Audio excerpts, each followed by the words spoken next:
চাচা, বাড়ি ঘর এত সাজানো কেন? আর হেনা কোথায়? আমি বিশ্বাস করি না। प्रधानमंत्री बनूंगा ना। एग्जाम तो বাড়ি ঘরে তো সাজানো কেন? চাচা হেনা কোথায়? এমন এমন মজার ফানি ভিডিও রিয়াকশন নিয়ে চলে এসেছে আমি স্মৃতি তোমাদের মাঝে। সো আজকে কি নিয়ে ভিডিও বানাবো বলো তো? একদম হেনা কোথায়, এটার অ্যান্সারটা আসলে কি হতে পারে? হেনা কি বিয়ে হয়ে গেছে, হেনা কি পালিয়ে গেছে, না আসলে কি হয়েছে?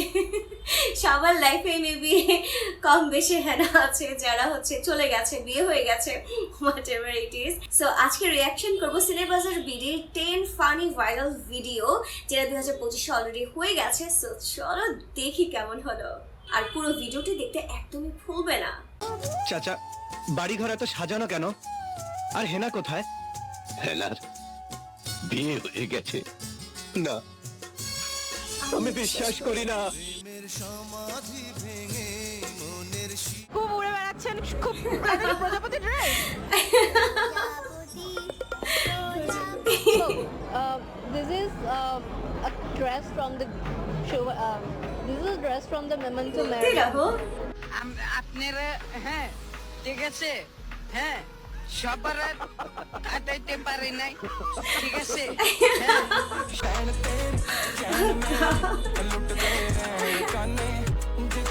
হ্যালো গাইস, কেমন আছেন সবাই? আশা করি সবাই অনেক অনেক ভালো আছেন। বরাবরের মতো আমাদের নতুন আরেকটি ভিডিওতে আপনাকে স্বাগতম। আজকের ঘটনা কি? বাংলাদেশ কাঁপানো অস্থির বাঙালির তৃতীয় এপিসোডে আপনারা দেখবেন রিসেন্টলি টিকটক, ইনস্টাগ্রাম সহ ফেসবুকে রাতারাতি ভাইরাল হওয়া আমজনতার দম ফাটানো মজার কিছু ভিডিও, যা দেখে কাদের কাকুর মতো আপনিও বলবেন আরে এরা কারা। এবার ছাত্রলীগ ধরিয়ে দিলেই মিলবে লাখ টাকা পুরস্কার।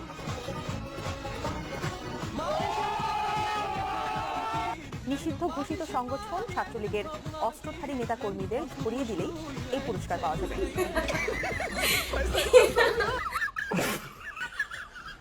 সুতরাং গাইস, আমাদের সাথে আপনিও টিকটকার এবং অস্থির বাঙালিদের দম ফাটানো হাসির ভিডিওগুলো দেখে মন খুলে হাসতে চাইলে আজকের ভিডিওটি সম্পূর্ণ দেখার অনুরোধ রইল, কেননা শেষে রয়েছে বাংলাদেশে রাতারাতি ভাইরাল হওয়া অস্থির সব কাণ্ড কারখানা, যা আপনাকে ভরপুর বিনোদন দেবে। मैं भी तो जिंदगी जीनी है ना, लेकिन एग्जाम पे एग्जाम क्या मैं प्रधानमंत्री बनूंगा ना। एग्जाम तो बैठ कर लूंगा। কথা বলতে চাই, তোর মনের কথাটা বলেছে পিচ্ছিটা যে এক্সামকে ব্যান করে দেব। কে কে আবিষ্কার করেছে এই পরীক্ষা? হ্যাঁ, কিসের এত পরীক্ষা? ভালো লাগে না। So I am really with him যে ও ঠিকই বলেছে। ভালোবেসে বিয়ে করাবো এর যন্ত্রণায় হতাশ হয়ে এখন নিজের ঘরের ভেতরই কবর খুঁড়ছেন জাফর নামের এই ব্যক্তি। বউয়ের নানা হুমকি ধামকিতে নিজের মনের কষ্টে এমন সিদ্ধান্ত নিয়েছেন বলে জানান জাফর। তুই চিন্তা করে দেখ ভূপেন, নারী জাতির ছলনায় পড়ে মানুষ কিভাবে ধ্বংস হয়। কি মানুষ রে বাবা! কি রে ভাই, ভাবছিলাম এই শীতে বিয়েটা করে ফেলবো, কিন্তু এটা দেখার পর তো বিয়ে করার যা ইচ্ছা ছিল সব মরে গেছে। বিয়ে করে আনলাম, ঢাকা বিয়ে, বউ কথা শুনে না, বউ অত্যাচার আমি আজ খবর দিই। আমি সাধারণ মানুষদের একটা কথা বলবো যে আপনারা আবেগে পড়ে অন্তত বিয়ে নামে জিনিসটার সাথে জড়াবেন না। বিশ্বাস করেন রাসেল ভাই, এটা দেখার জন্য আমি মোটেও প্রস্তুত ছিলাম না। আসলেই মাইয়া মানুষ বড়ই ভেজাল্লা। নিঃসন্দেহে তুই ঠিক কথা বলেছিস। কোন জিনিস থাকলে আচ্ছা, অনেকেই বলে মাইয়া মানুষ ভেজাল না, এটা সেটা। কেন কেন মেয়ে মানুষের মনটা কত নরম হয়। আমি সেই বিতর্কে যাচ্ছি না। অনেকেই বলে ছেলে মানুষের মনে শুধু তার গার্লফ্রেন্ড না, তার প্রতিবেশী যে মেয়েগুলো থাকে, তার অফিসে যে কলিগসগুলো থাকে, মানে অনেক অনেক ডিপার্টমেন্টে অনেক অনেক মেয়েরা তাদের মনে বসবাস করে। সরি, তো এমন অনেক মিমস আমি দেখেছি, বাকিগুলোর কথা আর জানি না। ফেসবুক থেকে সর্বোচ্চ কত টাকা ইনকাম করেছেন? কত 35-40 লাখ। সর্বোচ্চ ইনকাম 35 লাখ। দুজন ফেসবুক থেকে সর্বোচ্চ কত টাকা ইনকাম করছো তুমি বলো? এক মাসের ইনকাম তো 25 লাখ প্লাস। ওই 25 লাখ টাকা দিয়ে কি করছো? ওই যে একটা অ্যাক্সিডেন্ট গাড়ি কিনছি, 100 লক্ষ টাকা, 70 লাখ। 32-33 লাখ। এই জীবনে কি করলাম ভাই? এত বছর পড়াশোনা না করে টিকটক করলে অন্তত এতদিনে কয়েক লাখ টাকার মালিক হতেন। আর যারা এসব কথা বলেন তাদেরকে বলি, নিজের ব্যক্তিত্ব বিক্রি করে টাকা ইনকাম করার চেয়ে হকারি করে খাওয়া অনেক সম্মানের। ঠিক বলেছো। তো গাইস, ফাইনালি কিন্তু গাড়িটা আমি বের করে ফেলছি। কি কষ্ট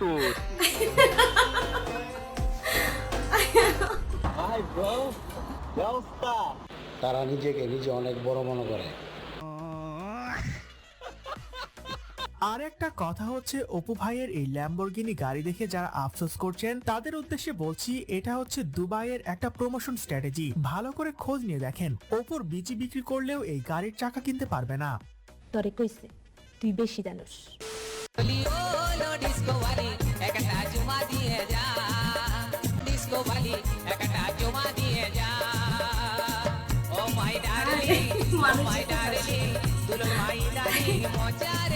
কেন এমন করেন কেন? চাচা তো মনে হয় ভুল করে আপনার কেনা জায়গায় চলে এসে বড্ড বিপদে পড়ে গেছে। কদিন পর দেখবেন টিকটকাররা এরকম পুরো দেশ দখল করে বসে আছে।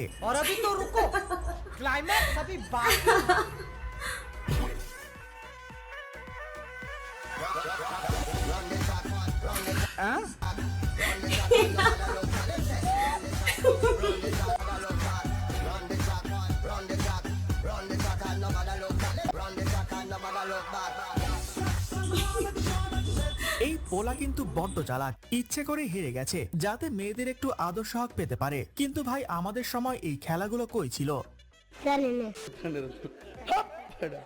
প্রত্যেকটা পুরুষের 2 বিয়ে করা দরকার। হ্যাঁ, কারণ একটা হলে আসে ডাক দেয় সালমান মা কথা কয় না, হ্যাঁ সালমান মা কথা কয় না, আবার দেখে সালমান মা।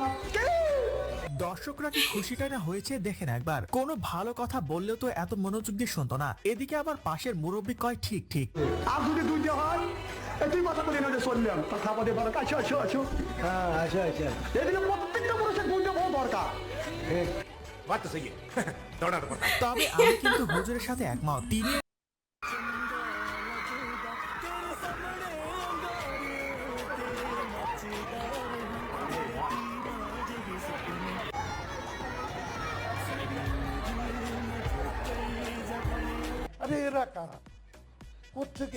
ছোটবেলায় দেখতাম আমাদের মা চাচিরা সকালবেলা মুরগির দরজা খুলে দিলে এইভাবে সব মুরগিরা বেরিয়ে আসতো।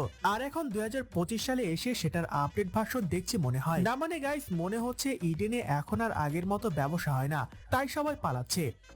কিছু কিছু পরিচালক প্রযোজক তো আছেনই, এরকম অনেক মানে আশা ভরসা দিয়ে তারপর আর তাকে দিয়ে কাজটা করানো হয়, দিয়ে আউটপুটটা আসবে তখন গিয়ে একদম ডিরেক্ট অফারই করে যে তুমি এটা করো, আমি তোমাকে নায়িকা বানিয়ে দিচ্ছি।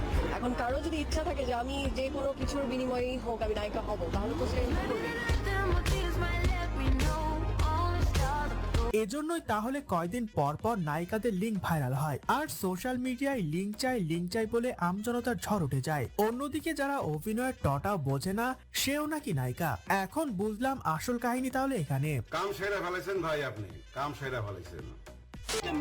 তারপরে যে কোনো সিদ্ধান্ত বাস্তবায়ন করতে হবে। নিয়ার উপায় কি আমাদের এখন মারা করবে।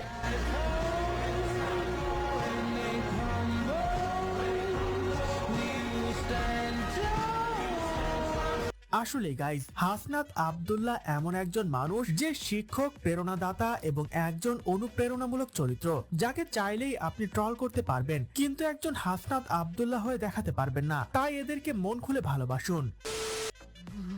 আসসালামু আলাইকুম ভাই, আমরা তো 3টা বছর চাইছি অত কষ্ট করে ভিডিও বানাতেছি ভাই, আপনারা আমার একটু ভাইরাল হয়ে দেন ভাই।